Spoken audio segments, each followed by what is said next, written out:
tamamlanandan soňra iki tarap bilen resmi namelara gol çekmek dabrasy boldy. Döwlet başçylarynyň gatnaşmagyna adatdan şar ýagdaýlar dolandyrmak babatda hyzmatdaşlyk etmek barada Türkmenistanyň hökümeti bilen Hindistan Respublikasynyň hökümetiniň arasynda ýölara düşünşmek hakyndaky ehtnama gol çekildi.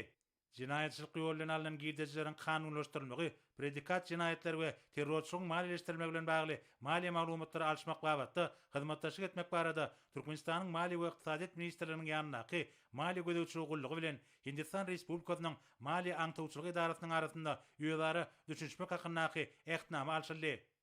Şeýlekem ýaşlar babatda hyzmatdaşlyk etmek hakynda Türkmenistanyň sport we ýaşlar teatraty ministrligi bilen Hindistan Respublikasynyň hökümetiniň ýaşlar işleri we sport ministrliginiň arasynda ýölara düşünşmek hakyndaky ehtnama Türkmenistanyň hökümeti bilen Hindistan Respublikasynyň hökümetiniň arasynda medeniýet göstermek babatda 2020-2025 ýyllar üçin hyzmatdaşlyk etmegiň maksatnamasyna gol çekildi.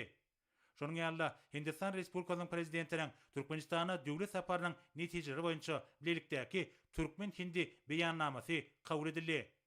Resmi namelara gol çekmekde barasy tamamlanandan soňra iki döwletiň başdanlary köpçülik bilen habar berişleriniň wekillerine ýüzlenme bilen çykyş etdiler.